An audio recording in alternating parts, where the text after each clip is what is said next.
যে যিনি ক্যানিং থেকে এখানে এসছে তার কৃষ্টি কালচার আপনারা দেখেছেন প্রতিদিন প্রতিনিয়ত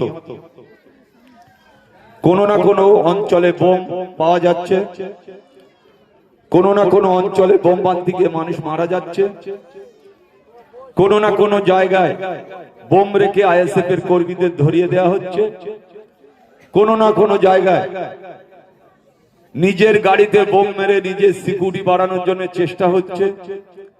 আমরা এত ছোট মনের মানুষ, আমার রাজনৈতিক জীবনে আমি দেখি যে তার নিজের গাড়িতে বোম মারছে। আপনারা দেখেছেন কিছুদিন আগে সামনগরে পোলের হাটে থানা থেকে বেরিয়ে ভদ্রলোক 12-13 খানা গাড়ির সাথে কোন আইএসএফ এর কর্মীদের হিম্মত হবে যে ওনার গাড়িতে বোম মারা?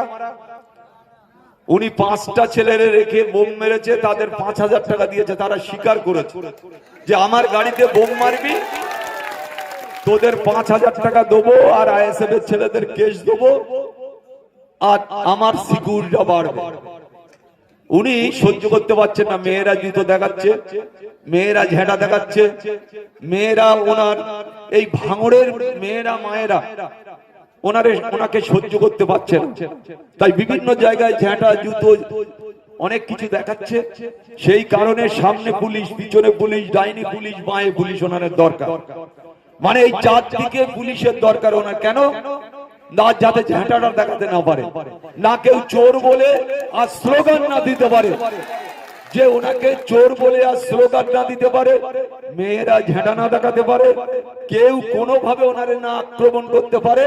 তাই ডাইনে পুলিশ, বাঁয়ে পুলিশ, সামনে পুলিশ, পেছনে পুলিশ, ভদ্রলোকে। তাই এইরকম একজন নেতা আমরা কিন্তু কেউ ভাঙড়ে চাইনি। হয়তো সে বলবে ক্যানিং এর মাটিতে গিয়ে যে আরাবুলের মতন নেতা চাইনি। আমি আরাবুল কেন গিয়েছি? ক্যানিং এর মানুষের সুখ দুঃখে পাশে থাকার জন্য। 34 বছর আমি অত্যাচার করিনি, তৃণমূল কংগ্রেসে এসেও আমি অত্যাচার করিনি, সে কথাটাও বলতে পারবে? এখনো পর্যন্ত আমি যেখানে মিটিং করতে যাচ্ছি সেখানে লকডাউন করে দিচ্ছে, বন্ধ করে দিচ্ছে।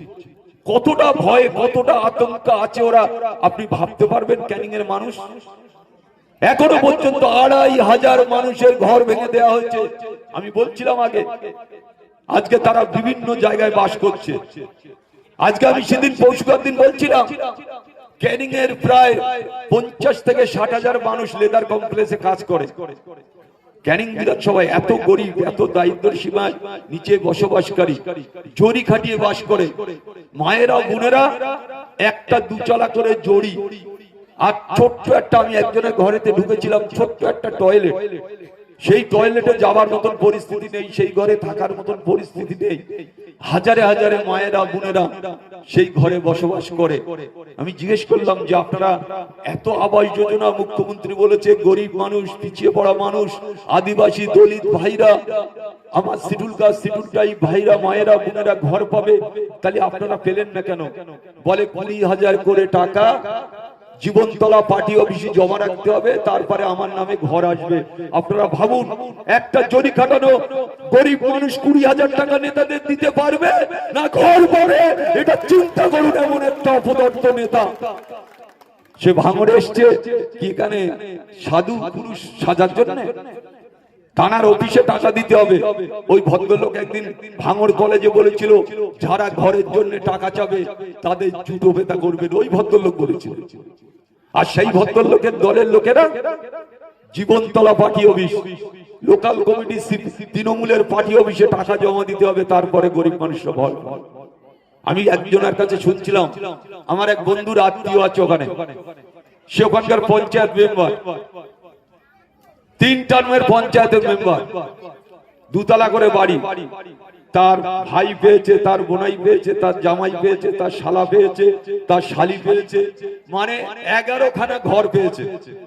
একটা তৃণমূলের পঞ্চায়েত মেম্বারের ফ্যামিলি, তার 2 তলা বাড়ি, তার ভাইদেরও বাড়ি, তারা বড় বড় ব্যবসা করে, তারা 11 জন ঘর পাচ্ছে।